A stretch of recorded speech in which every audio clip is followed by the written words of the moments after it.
Elevate your aspirations, guaranteed placements and higher salary packages. Admissions open at St. Mother Teresa Engineering College, the best institution in Thuthukudi district. Kamal Haasan பேசியதை பார்த்தோம். தற்போது நம்முடைய இணைப்பில் பாஜகவின் திரு நாராயணன் திருப்பதி வந்திருக்கிறார். அவரிடம் பேசலாம். சார் வணக்கம். முன்னதாக நிகழ்ச்சியில தமிழிலிருந்து பிறந்ததுதான் கன்னடம் அப்படின்னு பேசியிருந்தாரு. மன்னிப்பு கேட்கணும்னு சொல்லப்பட்டிருந்த நிலையில அன்பு என்னைக்கும் மன்னிப்பு கேட்காது, அரசியல்வாதிகள் இதை பத்தி பேசுறாங்க அப்படின்றதையும் குறிப்பிட்டு அவர் பேசியிருக்காரு. உங்களுடைய கருத்து? இல்ல, ஒரு அரசியல்வாதியாக, ஒரு நல்ல கலைஞனாக, ஒரு மொழியை சார்ந்தவர்கள் புண்படும், அவர்களுடைய மனம் புண்படும்படி பேசக்கூடாது என்பதுதான் நாம் சொல்கிறோம். எல்லோருக்குமே மொழி என்பது உயிர், மொழி என்பது தன்னுடைய தாய்க்கு நிகரானது. அப்படிப்பட்ட ஒரு விவகாரத்துல இவர் கமலஹாசன் அவர்கள் அந்த மாநிலத்தினுடைய மொழி பேசுபவர்களுடைய மனம் புண்படி பேசுவது தவறானது.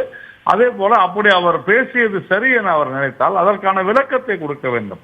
தமிழிலிருந்துதான் கன்னடம் வந்தது என்று சொன்னால் அதற்கான விளக்கம் என்ன? பாரதியாரை நான் இங்கே மேற்கோள் காட்ட விரும்புகிறேன். பாரதியார் என்ன சொல்லி இருக்கிறார்? நம்முடைய தமிழும் கன்னடமும் தெலுங்கும் நம்முடைய சகோதரிகள் என்று சொல்லியிருக்கிறார். உண்டா இல்லையா? அப்படி என்றால் பாரதியார் தவறாக சொல்லி இருக்கிறாரா?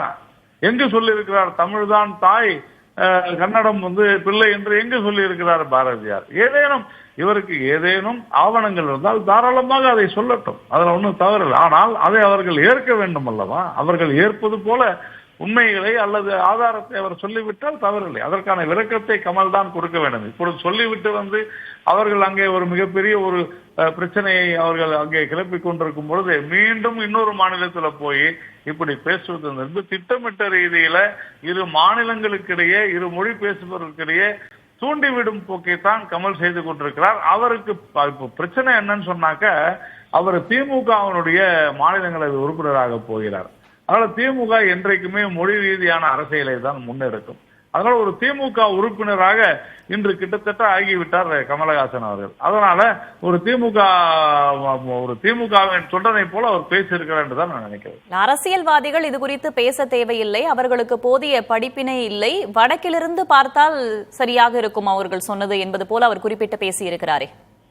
அப்படி அரசியல்வாதிகள் பேசக்கூடாது என்றால் அவர் உடனடியாக அந்த கட்சியை கலைத்து விடட்டும், மாநிலங்களவை உறுப்பினர் வேண்டாம் என்று சொல்லட்டும், பிறகு அரசியல்வாதிகளை குறை சொல்லட்டும். அவரும் அரசியல்வாதி தானே. இல்லை என்றால் கட்சியை கலைக்க சொல்லுங்கள். ஒருவேளை கட்சியை கலைப்பதற்காக தான் இப்படி சொல்கிறார்கள் என்று எனக்கு தெரியவில்லை.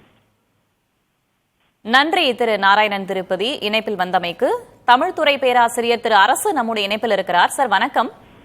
வணக்கம். அரசியல்வாதிகள் மொழியை பற்றி பேச தகுதியற்றவர்கள், அவர்களுக்கு போதிய படிப்பினிலை போன்ற பல்வேறு விஷயங்களை அவர் பேசியிருக்கிறார்.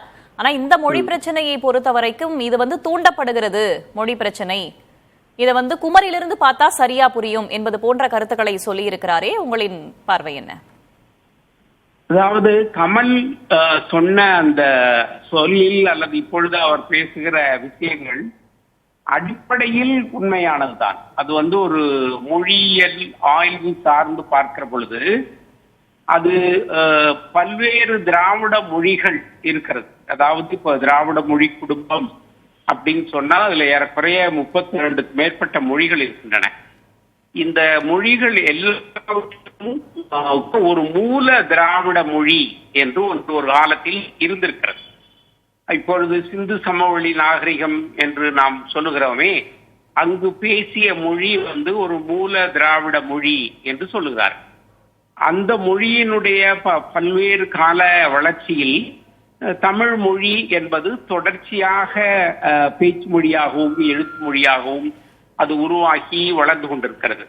இந்த மொழியோடு இணையான அல்லது இந்த மொழிக்கும் இப்ப கன்னட மொழியாக இருக்கலாம், மலையாளமாக இருக்கலாம், தெலுங்கு இருக்கலாம், துளு மொழியாக இருக்கலாம், இவைகளுக்குமான நெருக்கமான உறவுகள் உண்டு. இந்த மொழியினுடைய அமைப்புகள், இந்த மொழியின் உருவாகக்கூடிய சொற்கள், இந்த மொழி பேசக்கூடிய மக்கள் வாழ்கிற இடங்கள், இவற்றிலெல்லாம் நெருக்கமான உறவு உண்டு. அந்த வகையை சார்ந்து மூல திராவிட மொழியிலிருந்து உருவானவை தமிழ், கன்னடம், மலையாளம் என்ற இந்த மொழிகள். இப்பொழுது என்ன சிக்கல் வருகிறது என்று சொன்னால், கமல் தமிழிலிருந்து கன்னடம் வந்துவிட்டது என்று சொல்லுகிற பொழுதுதான் கன்னடியர்கள் அதில் சிக்கலடைகிறார்கள். அதை அவர்கள் எப்படி புரிந்து கொள்ள வேண்டும் என்று சொன்னால், ஒரு மூல திராவிட மொழியில் இருந்து தமிழ் உருவாகி இருக்கிறது. தமிழினுடைய குறிப்பாக சமஸ்கிருத மொழியினுடைய தாக்கத்தால் கலப்பால் தெலுங்கு, கன்னடம், மலையாளம் போன்ற மொழிகள் உருவாகி வந்திருக்கின்றன என்ற இந்த மிக சாதாரணமான அடிப்படையான வரலாறை அவர்கள் புரிந்து கொள்ள வேண்டும். இதில் எங்கள் மொழி தனித்தது, உங்கள் மொழியில் இருந்துதான் இது வந்தது என்று சொல்வது எங்களுக்கு இழிவாக இருக்கிறது. இப்படியெல்லாம் பார்ப்பது அடிப்படையில் இந்த மொழிகள் எப்படி உருவாகின்றன, வளர்கின்றன என்பது பற்றியான புரிதல் இல்லாததனால் ஏற்படக்கூடிய ஒரு குழப்பம் தான் அப்படின்னு தான் பார்க்க வேண்டியது இருக்கிறது. நன்றி திரு அரசு, இணைப்பில் வந்தமைக்கு. Elevate your aspirations, guaranteed placements and higher salary packages. Admissions open at St. Mother Teresa Engineering College, the best institution in Thoothukudi district.